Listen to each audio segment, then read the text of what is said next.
तो महाराज आपको ये बात बता देना चाहता हूं कि हमारा ये जीवन शुभ होना है तो विचार शुभ होना है। क्या शुभ होना है? अभी आज तक जो अशुभ था वो पड़ोसी नहीं था, अशुभ जो था कर्म नहीं था, अशुभ था तो विचार अशुभ था। क्या अशुभ था? विचार अशुभ थे। कौन कौन मानते हैं? मानने के लिए ताली बजाओ। कम से कम मान तो लिया कि हमारा विचार अशुभ था। क्या अशुभ है? पक्का है ना?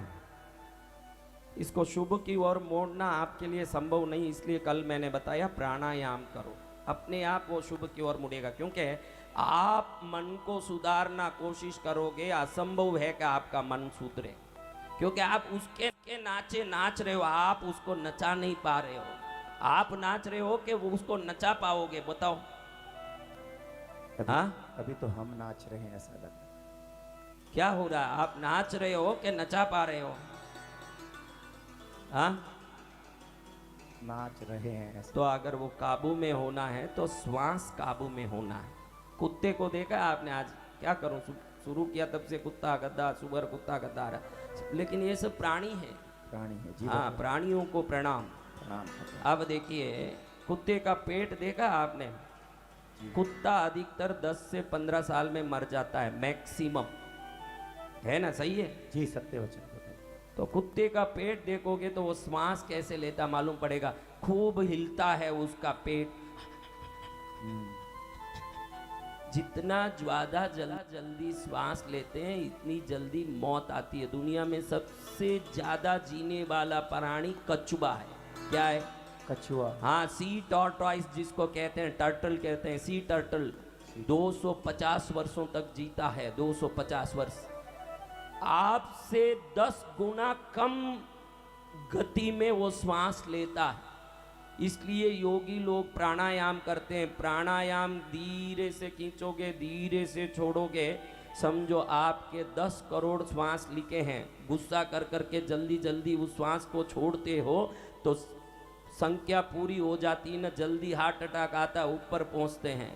श्वास को धीरा कर लिया तो जिस प्राणियों के श्वास धीमी है उनकी आयु ज्यादा है, सुख ज्यादा। देखो कछुआ एक जगह कैसे पड़ा है, जैसे बड़े बड़े योगी लोग जैसे निर्विकल्प समाधि में पड़े रहते हैं। आपको निर्विकल्प समाधि के बारे में पता है कि नहीं मुझे पता नहीं, लेकिन ये जो जीवित समाधि के पहले जो निर्विकल्प समाधि में रहते हैं, रामकृष्ण परमहंस जी महाराज को निर्विकल्प समाधि से बाहर लाने के लिए उनको पकड़ के हिलाना पड़ता, चुट्टी भरना पड़ता, जोर जोर से मारना पड़ता, उनकी बहुत हिलाना पड़ता, उसके बाद वो वापस प्रज्ञा में आते, क्योंकि समाधि में चले जाते थे। कछुए को देखो जैसे समाधि में हो ऐसे पड़ा रहता, हिलता ही नहीं, डुलता ही नहीं। योग और श्वास को बहुत संबंध है। जिनका श्वास एकदम धीमा हो जाता है उनका जीवन शांत सुखी हो जाता है।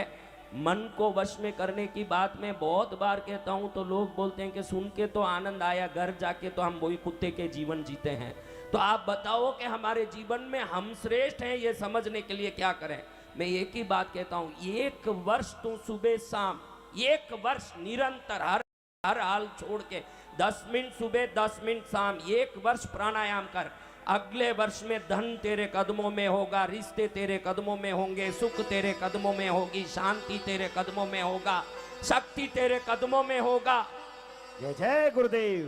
प्राणायाम से बड़ा कोई शक्ति नहीं संसार में। 2 कार्यकर्ता चाहता हूं मैं, 2-3 कार्यकर्ता पीछे जाएं, जहां जगह है पीछे खड़े रहे, एकदम एंड में 2-3 कार्यकर्ता पीछे जाके खड़े रहे। जो ऐसे घुस के आ रहे हैं उनको वहीं बैठा, वहां जगह नहीं तो जबरन घुसेंगे। कहां घुसेंगे? बीच में ना घुसे कोई भी। कार्यक्रम बिगाड़ना है बस। वहां पीछे बैठो, जहां जगह है वहां बैठो, नहीं तो पीछे देखो, वो पीछे हॉल है बड़ा, अंधेरा कोटा। जो लेट आए हो उनको अंधेरी कोठी में बैठाओ। हाँ, जो पहले आ गए उजाले में बैठो। तो महाराज आपको मैं बता दूं जी भगवान कि श्वास को काबू में करना ही आपके लिए जरूरी है, क्योंकि आप गुस्सा करके चिड़चिड़ाहट करके श्वास की गति को बिगाड़ चुके हो। आपकी श्वास की गति नॉर्मल नहीं है अभी। आपको पता नहीं कि मेरी श्वास बिगड़ी हुई है, आपको वो समझ नहीं आएगा, क्योंकि वो बिगड़ने में सुधरने में एक छोटा सा मिलीमीटर पॉइंट का फर्क होता है। जब वो बिगड़ जाता है तो श्वास की गति बिगड़ती है, तो फिर गुस्सा आता है, चिड़चिड़ाहट आता है, डिप्रेशन आता है, टेंशन आता है, ये चाहिए वो चाहिए, लालच आता है। ये सब आप में है कि नहीं? बोलो, है क्या? तो बिगड़ी हुई बात, मामला बिगड़ा हुआ है। सुधारना तो ज्यादा कुछ नहीं करना, नाड़ी शोधन करना। क्या करना है?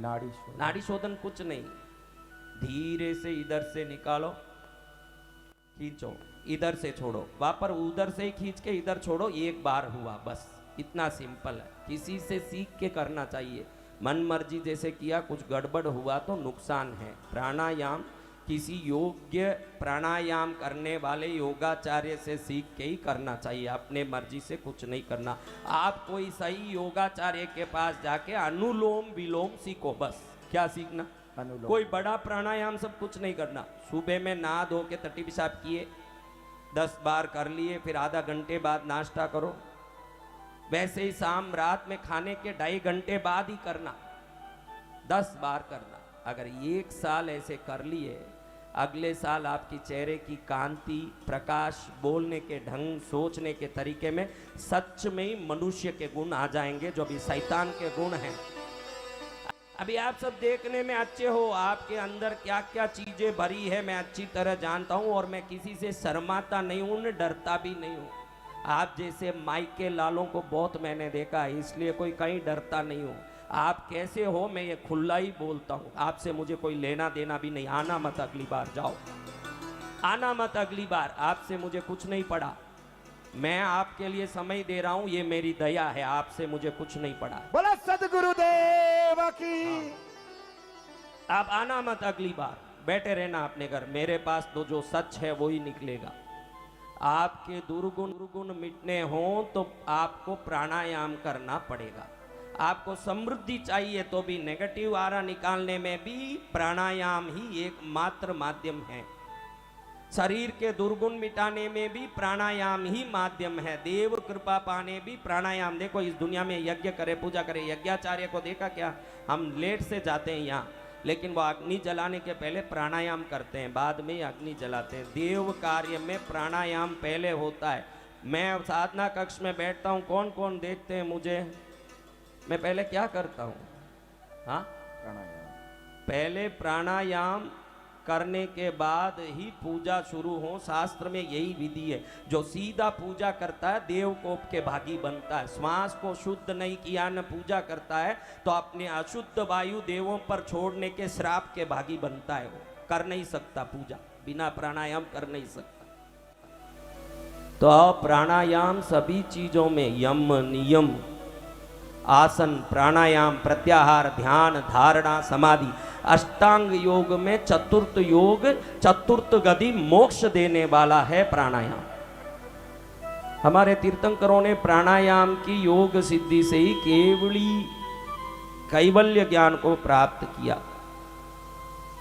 नाक को देख के नासिका के अग्रभाग में मन को नियंत्रित करके श्वास को अपने वश में करते हैं।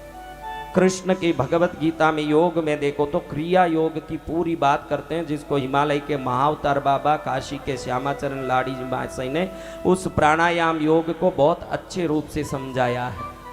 हमको तो खा खा के दुनिया के पीछे पड़ना है। 3 टाइम बढ़िया खाना है, मुझे ये चाहिए, मुझे वो चाहिए, मुझे ऐसा चाहिए, उसको मिल गया, मुझे कब नहीं मिला, मैं इतना मेहनत करता हूँ, मेरे को क्या नहीं मिला। अरे मिले हुए लोग सब उधर मसानों में पड़े हैं, एक बार देख ले अच्छे से। जितनों को बहुत मिला, सिकंदर और बादशाह सब मसानों में पड़े हैं, एक बार अच्छे से देख ले, फिर दौड़ना ज्यादा। तेरा कोई पूर्व कर्म का योग के सत्संग में आ गया है, तेरा पूर्व कर्म का योग। जय जय गुरुदेव, सत्य वचन गुरुदेव। तेरे कोई अच्छे योग हैं कि तू सत्संग में आ गया, वरना ऐसे ही रखड़ेगा। जिंदगी में रखड़ने के लिए ही है हमारा जीवन। लोभ, लालच, बस है कि नहीं? देखो, या तो आप गलत हो या मैं गलत हूं, दो में एक ही हो सकता। गुरुदेव हमारे अच्छे कर्म है, हो मेरे अच्छे कर्म, मेरे अच्छे कर्म मिला मानव भव, मेरे अच्छे कर्म मिला मानव। और